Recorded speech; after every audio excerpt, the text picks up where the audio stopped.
por ahí. Ruth capítulo 4, un libro bien pequeñito, versículos 1 al 4. Se colocan en pie y leemos la palabra de Dios. Dice: Y Booz subió a la puerta y sentóse allí. Y he aquí pasaba aquel pariente del cual Booz había hablado, y díjole: fulano, ven acá y siéntate. Y él vino y sentóse. Entonces él tomó 10 varones de los ancianos de la ciudad y dijo: sentaos aquí. Y ellos se sentaron. Y luego dijo al pariente: Noemí, que ha vuelto del campo de Moab, vende una parte de las tierras que tuvo nuestro hermano Elimelec. Y yo decidí hacértelo saber y decirte que la tomes delante de los que están aquí sentados y delante de los ancianos de mi pueblo. Si hubieras de redimir, redime, y si no quisieras redimir, decláramelo para que yo lo sepa. Porque no hay otro que redima sino tú, y yo después de ti. Y él respondió: yo redimiré. Oremos. Eterno Dios, gracias te damos en esta mañana por tu amor, Señor, tu misericordia que nos permites llegar hasta acá, Dios, Señor, tener la salud para poder hacerlo, la vida para poder, Señor, desplazarnos, estar, Señor, en congregación aquí, para alabar tu nombre y también en especial, Dios, para escuchar de tu palabra en esta hora. Ayúdame a mí, Dios, que la he de exponer, Señor, dame gracia, sabiduría, que tu Santo Espíritu también pueda poner, Señor, lo necesario en mí para poder, Señor, entregar lo que tú quieres en esta mañana. En Cristo tu Hijo lo pedimos. Amén.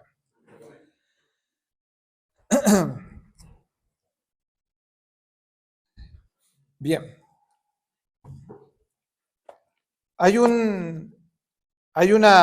Siempre recuerdo cuando estudiaba, nos enseñaron si no recuerdo bien si fue en geometría o en estadística, pero aprendimos acerca del sesgo. Y el sesgo era como una esquinita del gráfico que no se veía, que no se podía contemplar. Y eso podía variar algo en todo el entorno, en todo lo que era el resultado final. Y muchas veces nosotros es así como vemos, justamente. Vemos lo que vemos, pero no vemos una parte.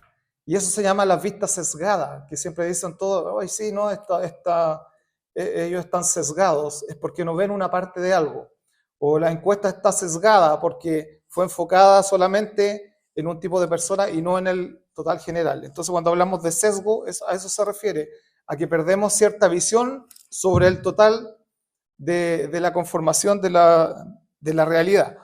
Primero los Corintios capítulo 13, versículo 9, dice: porque en parte conocemos y en parte profetizamos. Y el versículo 13 luego dice, y el versículo 12 dice: ahora vemos por espejo en oscuridad, más entonces veremos cara a cara. Ahora conozco en parte, más entonces conoceré como soy conocido.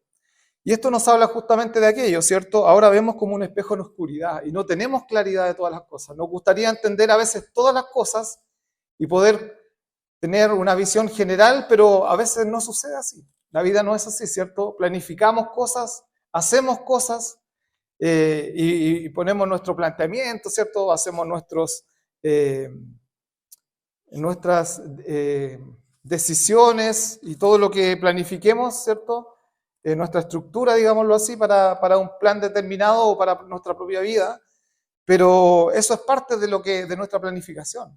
Pero no tenemos claridad respecto a cómo va a estar la vida más adelante, a qué va a suceder, y muchas cosas que nos hacen tener una vista sesgada, porque solamente tenemos nuestro plan y no logramos ver qué hay más allá. No sabemos, ¿cierto? Cuánta gente tenía emprendimientos prepandemia. Yo sé por ahí de unos casos que le iba tremendamente bien. Nos contaban el otro día, hablamos justamente de eso. Todo viento en popa y salió la pandemia y se fue todo al suelo y la persona quedó arruinada. Entonces, de repente esas cosas que no teníamos contempladas y se presentan, cambian todas las circunstancias. Bien, vamos a ver la historia de Ruth hoy día y hacer una retrospectiva a todo lo que se vio anteriormente y hacer un resumen de la historia de Ruth. Cuando empezamos a hablar en el capítulo 1, se habló acerca de la historia y comienza el libro diciendo que esta historia está basada en el periodo de los jueces. Recordemos que en el periodo de los jueces, si bien no había hambre, no dice el libro de los jueces que había hambre, pero sí sabemos que algunos, ¿cierto?, tenían que huir, que correr por sus comidas, que los sembradíos eran arrasados, venían los amalecitas, ¿cierto?, dice en el libro de Gedeón, y tomaban los campos y se llevaban todo el cultivo, y Israel lo estaba pasando mal. En este contexto de jueces es cuando Elimelech parte con su familia, porque Israel estaba en periodo de hambre, y van hacia la tierra de Moab. Se van de Israel, dejan su tierra y su parentela y huyen de Israel y se van a la tierra de Moab. Esto es, si viéramos el mapa, al otro lado de Israel, al otro lado del Mar Muerto, ¿cierto? Israel, es fácil dividirse porque lo divide el río Jordán. Arriba tenemos, ¿cierto?, el mar de Galilea, el río Jordán, y abajo tenemos otro mar más grande que es el mar Salado o Mar Muerto.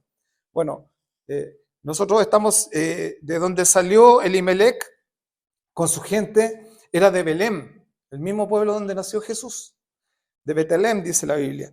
Y de aquí lo que hizo fue viajar y bajar hasta frente al mar de Galilea, pero por el otro lado, por el lado oriental. Y ahí es lo que actualmente es Jordania. Y podríamos decir que ahí se situó en la tierra de Moab a vivir con su familia. ¿Quién era su familia? Su familia era su esposa, ¿cierto? Que era su esposa que era,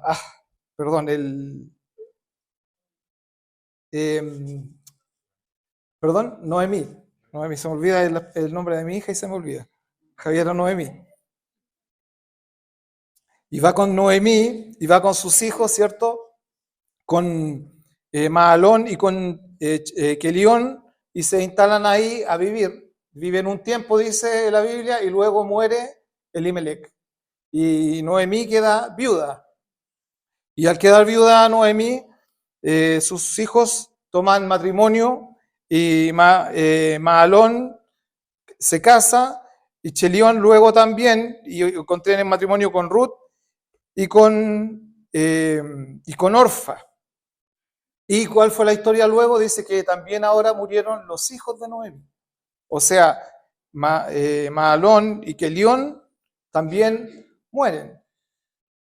¿Y qué pasa con estas tres mujeres? Estas tres mujeres quedan solas y abandonadas, ¿cierto?, a la triste suerte de las viudas en aquel periodo, porque las viudas era muy triste en realidad ser viuda en aquel periodo, porque en realidad quedaban desvalidas totalmente si no había alguien que las protegiera. Y ellas deciden simplemente volver a Israel. ¿Para qué? Para poder... sabían que ahora en Israel había prosperidad. Escucharon, ¿cierto?, que ahora Dios había apiadado de Israel, según lo que cuenta la historia, y ya no había hambre. Entonces volvieron y dice que Noemí decide volver hacia la tierra y pide a sus nueras, que les cuenta a sus nueras que va a volver y que ellas vayan donde sus dioses y sus padres y se queden en la tierra. Recordemos que Noemí era israelita, ¿cierto? Y tenían distintos dioses en la tierra de Moab. No eran amigos de Israel. Los moabitas hicieron grandes problemas a Israel mucho tiempo. Tuvieron en guerras con los israelitas, recordemos, ¿cierto? Ahí a Balac y a Balaam, ¿cierto? La historia del burro, cuando el burro habla y todo. Recordemos que querían profetizar contra Israel. Entonces eran enemigos de Israel. Y entonces los dioses que ellos tenían como pueblo eran dioses distintos, no era el mismo Dios de Israel. Entonces Noemí le dice a sus nueras, vayan con sus padres y vuelvan a sus dioses. Y ahí se presenta una historia también de amor en realidad, donde sus nueras lloran amargamente por la partida de Noemí. Me gustaría saber quiénes de ustedes llorarían por sus suegras. Pero aquí la Biblia nos enseña y nos muestra que en realidad debe ser así, que la historia nuera, suegra, debe ser de amor. Debe ser una relación realmente de cariño. Nos da este ejemplo muy claro aquí, y Noemí insiste y dice, y ellas insisten en ir con ella, y Noemí les dice, no lo hagan porque tenemos diferentes vidas, diferentes dioses. Además, si yo, le dice, tuviera hijos ahora, mis hijos, aunque crecieran, se entiende que las mujeres eran muy jóvenes también, estas dos mujeres. Dice, aunque crecieran mis hijos, ustedes no esperarían tantos años por ellos. Así que no vale la pena, vuelvan a su tierra y hagan una vida nueva, en cierta forma. Pero aquí aparece Orfa y Ruth, y Orfa y Ruth lloraron delante de Noemí. Sin embargo, dice que Orfa, a pesar de su llanto y su tristeza, ella, dice la Biblia, que volvió a su tierra. No así Ruth, que Ruth se destaca por su determinación en esta parte de la Biblia. Ella dice, no, yo iré contigo, y tu Dios será mi Dios y tu pueblo será mi pueblo.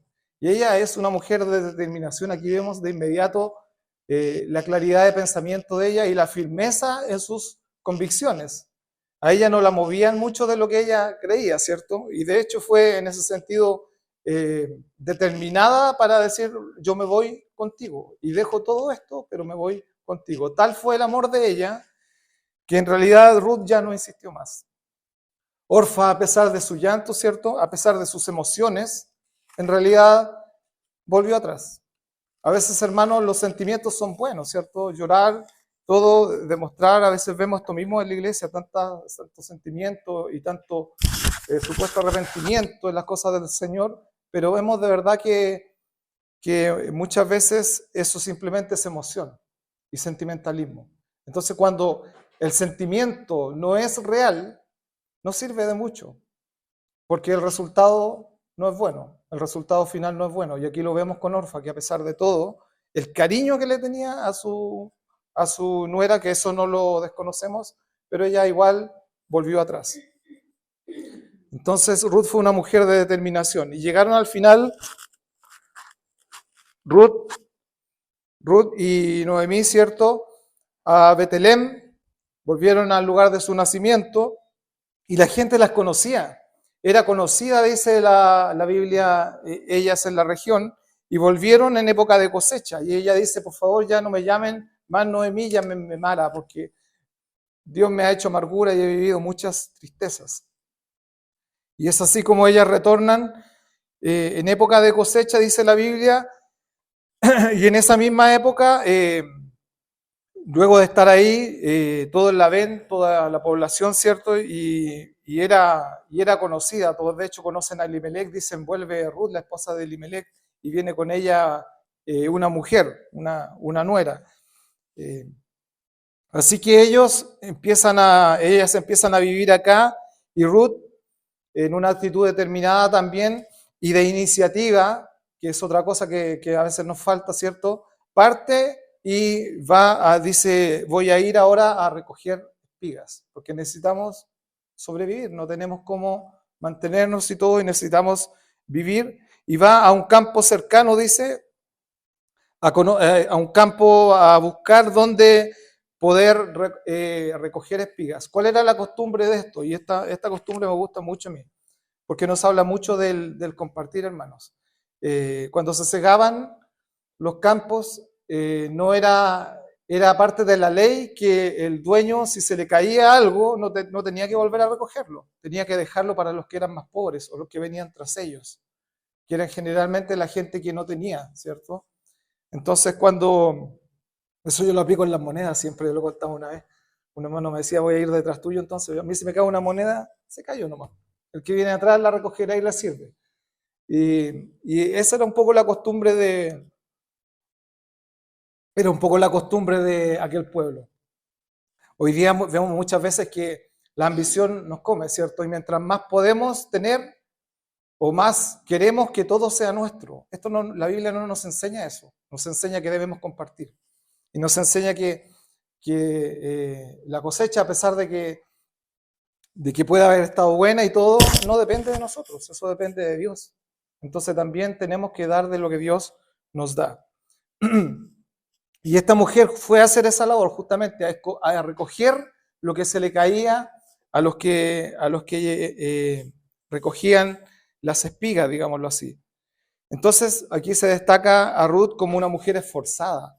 Ella no quedó esperando que su suegra le diera la solución, ni que su suegra saliera a trabajar. Ella, por iniciativa propia, decidió hacer algo. Y eso también nos habla, recordemos a Gedeón, ¿cierto? Cuando se le apareció el ángel, él estaba trabajando también, labrando el campo, y le dice, bienaventurado varón esforzado. El esfuerzo en la vida de uno es muy bien valorado también, hermanos. La flojera no existe en el verdadero cristiano. En la Biblia no lo vemos. Entonces, cuidado con aquello. Y aquí sigue la historia luego y ella vuelve a casa, ¿cierto? Con gavillas, digámoslo así, con lo que había recogido ese día.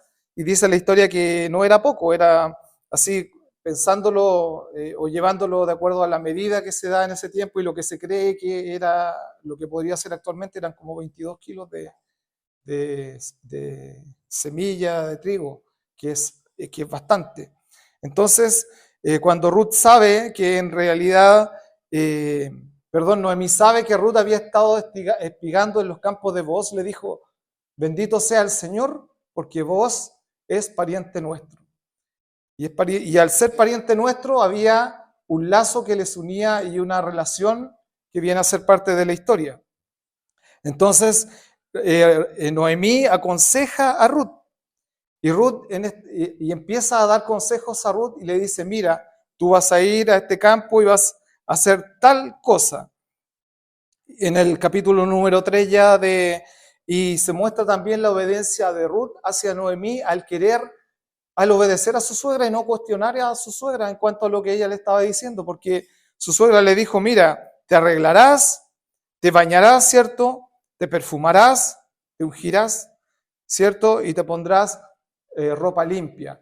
Obviamente pensamos en este caso que cuando Ruth estaba recogiendo espigas no iba con la mejor ropa, ¿cierto? Probablemente ella todavía vestía su luto y probablemente estaba sucia producto del polvo y de toda aquella labor que hacía. Pero acá su suegra le dice, no, ahora te tienes que arreglar. Y buen consejo, ¿cierto? Todos nos vemos bastante bien arregladitos. Cuando nos bañamos, cuando nos arreglamos, ¿cierto? Nos cambia un poco el semblante y nos da un mejor aspecto. A nadie le gusta estar delante de una persona que está desaseada sobre todo, ¿cierto?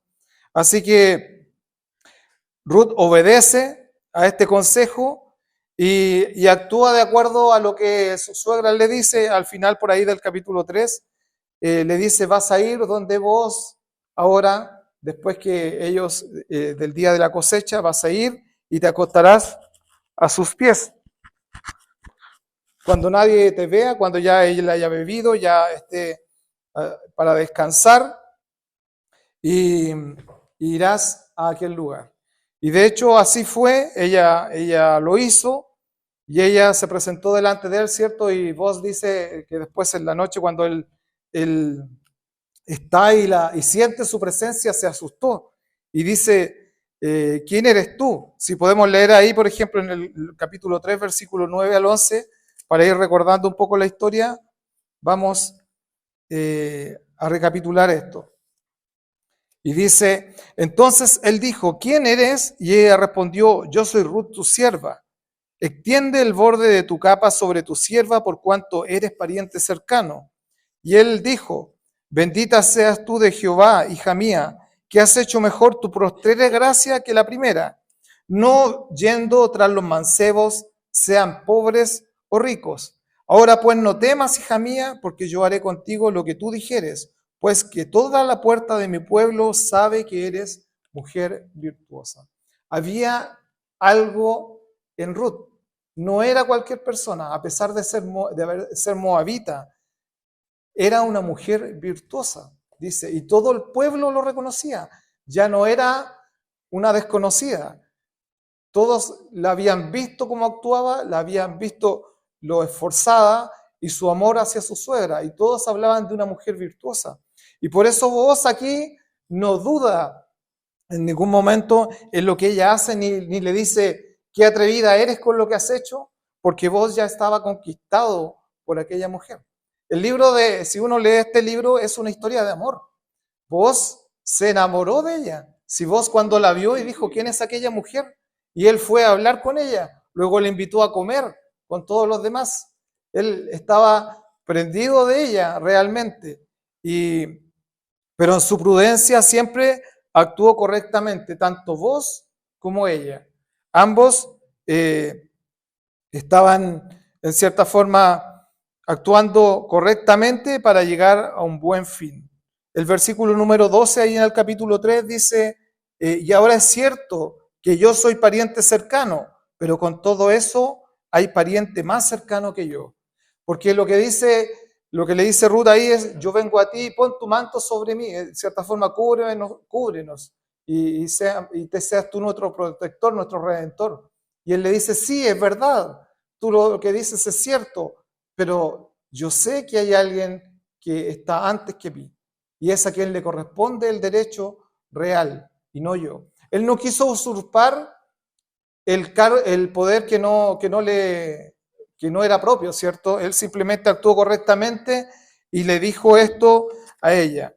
Y luego dice la historia que volvió, ya al final del versículo, volvió Ruth a su suegra y le declaró lo que había sucedido.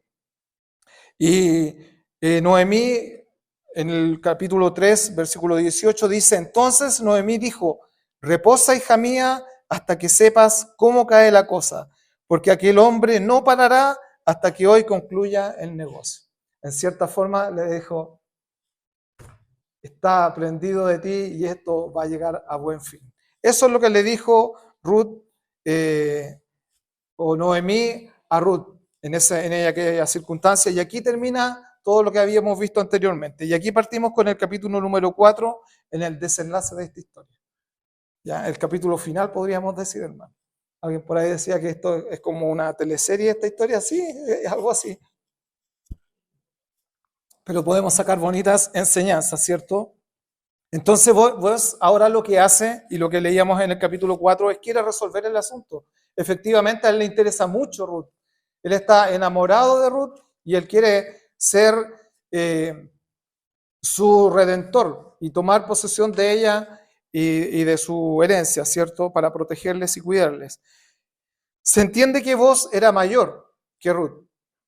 Algunos dicen, algunos escritores por ahí, la Biblia presenta a Boaz como que fuera o la historia se entiende como que fuera sobrino de Elimelech, pero algunos dicen que puede ser hasta hermano de Elimelech. De hecho, cuando dicen que hay un pariente mayor, es como decir el hermano de otro hermano mayor de Boaz podría haber sido, o bien el tío.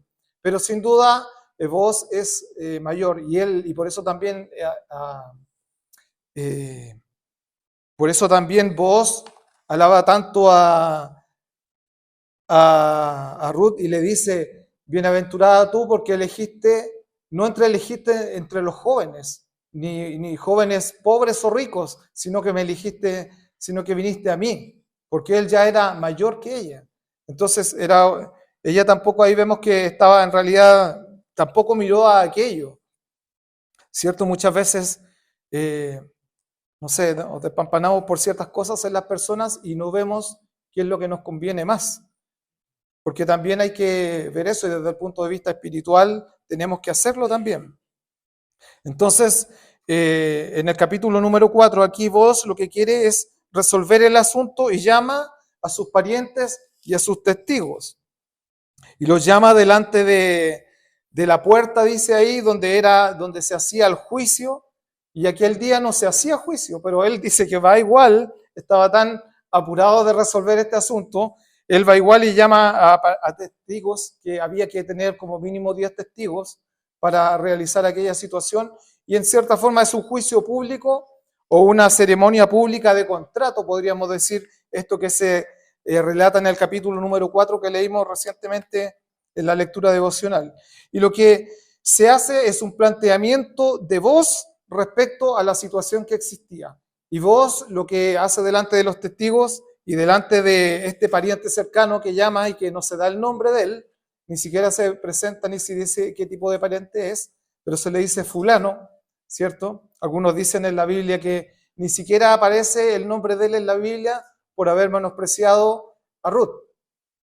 Entonces, lo que hace Booz inteligentemente, porque Booz fue inteligente también en la forma de presentar el negocio. Él presenta el negocio ahí en el capítulo 4, versículo número 3, y dice, luego dijo al pariente, Noemí, que ha vuelto del campo de Moab, vende una parte de la tierra que tuvo nuestro hermano Elimelec. ¿Ya? Y lo que hace en el primer punto es presentar el negocio. El segundo punto presenta las opciones del negocio y le dice, tú eres el primero que tiene la opción de comprar esta tierra y de ser el redentor. Luego yo. Y ahí es hasta donde leímos, y él y este personaje dice, ¿cierto? Bueno, yo acepto y yo redimiré comprar aquellas tierras. Pero en el tercer punto, aquí lo que hace Booz es presentar una disuasión. Y aquí fue muy astuto Booz, porque en su interés personal de quedarse con Ruth generalmente, como él ya lo había visto y lo tenía planificado, él lo que hace es disuadir al hombre de aquella decisión y le dice, ya, tú ahora compras, pero recuerda que compraste la tierra, pero también tienes que comprar a Ruth, que es la esposa que es la nuera de Elimelec. ¿Para qué? Para demandar que esos territorios ahora, que ella pueda también tener hijos y nuevos herederos. Y aquel hombre la piensa y dice, ¿por qué? Porque voy a tener nuevos hijos y nuevos herederos que van a dañar mi herencia. Y esta herencia va a tener que ser repartida entre más gente y yo no quiero aquello. Entonces, ¿qué dice él? Dice, yo desisto de esto, no quiero aquello. Y vos, riendo internamente, me imagino, o feliz de aquella decisión, dice, bueno, yo la tomo. Disuadir es distinto a persuadir. ¿Se acuerdan cuando Pablo dice, casi me persuades ahí cuando Pablo está dando un discurso? Porque cuando uno empieza a persuadir, da muchos argumentos para poder justificar algo. Pero una disuasión es inducir a mover a alguien a cambiar de opinión como rápidamente nomás, diciéndole, pero ¿pensaste bien? Eso es disuadir, y eso es lo que hizo Booz, y realmente lo logró. Y aquel hombre dejó la herencia, dejó a una hermosa mujer, se habla mucho de que Ruth debe haber sido muy hermosa, y a una mujer virtuosa. El que perdió aquí fue aquel hombre, ¿cierto? Menospreció a Ruth. ¿Por qué? Por los bienes materiales. Porque él dijo, no, mi herencia va a ser dañada, yo prefiero mi herencia a tener otro hijo con esta mujer y todo. Entonces, cuando pesamos, hermano, demasiadas las cosas materiales y le damos mayor valor del que tienen, más allá de las personas, estamos cayendo en un grave error también.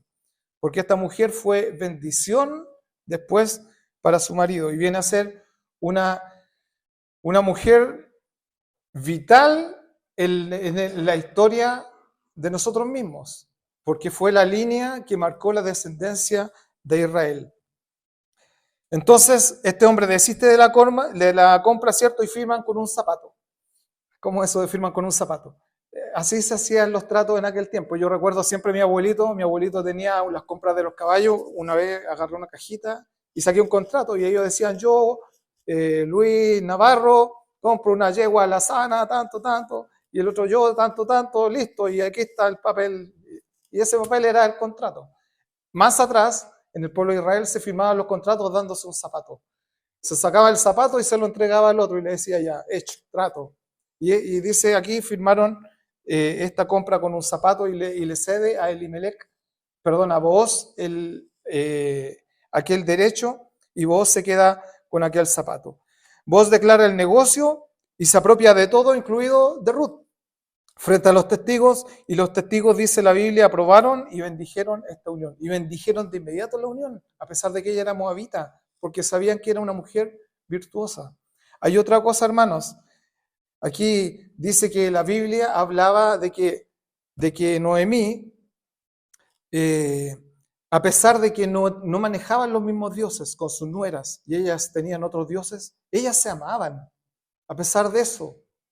Entonces cuidado también, hermanos, con que hagamos tanta separación de repente con algunas situaciones. Hay religiones que nos mandan hasta apartarnos de la familia, y lo voy a nombrar acá, y son los testigos de Jehová, porque yo encuentro que esas cosas no van. Y si tú no eres cristiano y se olvidan de la familia, se olvidan de todo, y aquí nos muestra que no. Noemí con su nuera tenía una relación de afecto maravilloso, y ellas servían a distintos dioses, porque también hay que saber, hermanos, llevar las cosas en una forma correcta.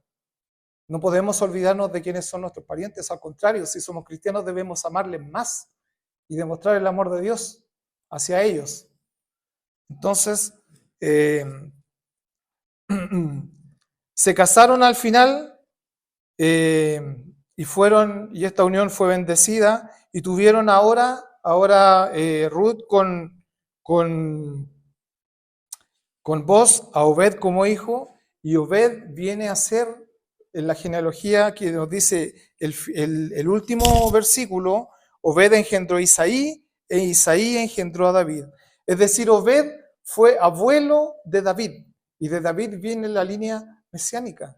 Entonces, qué importante viene a ser aquella mujer moabita.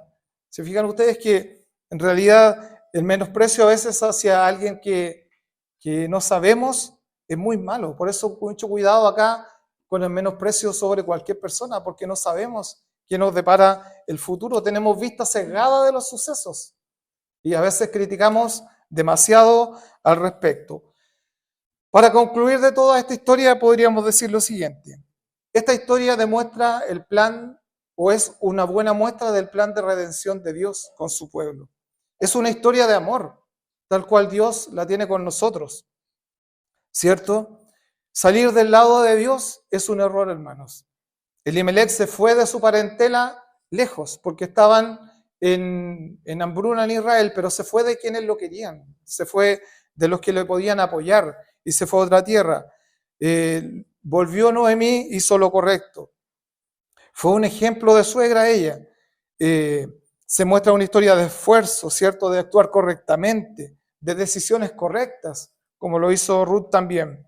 De igual forma, Dios muestra su interés hacia nosotros.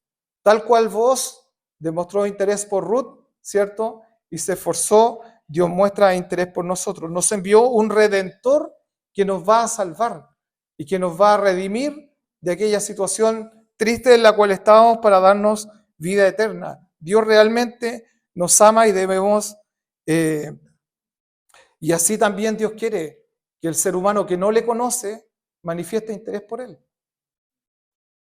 Lo que hizo, digamos así, Noemí tal vez fue osado, pero ella dejó ver su interés sobre vos también, y vos lo agradeció, y vos le dijo, como decía delante, bienaventurada tú, ¿cierto? Que no escogiste entre los jóvenes y pudiste elegir por mí en cierta forma. Entonces, cuando hablamos de acercarnos a Dios, debemos manifestar nuestro interés por las cosas de Dios. Santiago 4:8 dice, allegaos a Dios y Él se allegará a vosotros. Pero la decisión de buscar a Dios parte del ser humano, de reconocerle, de aceptarle, y luego somos redimidos por Dios. Hoy día muchos sufren por soledad, por hambre espiritual, lejos en realidad de la hermandad también. ¿Cuántos hay que no están con nosotros? Que eran de nosotros y que se fueron y que hoy día no están. Cristo hoy es nuestro Redentor y Él quiere darnos vida eterna. Somos llamados la iglesia de Cristo, la esposa de Cristo. Efesios capítulo 5, versículo 23 nos dice que somos la esposa, ¿cierto?, de Cristo, y pasamos a gozar de la herencia celestial. Entonces, hermanos, cuando vemos estas historias, así a veces con tristeza, con dolor un poco al principio, no dudemos en que Dios tiene un plan. La voluntad de Dios siempre es lo mejor. Y tal vez vamos a vivir cosas difíciles, tal vez vamos a pasar circunstancias angustiosas, ¿cierto? Necesidades tal vez, pero ese no es el fin de la historia. Lo que pasa es que nosotros tenemos las vistas sesgadas, ¿cierto?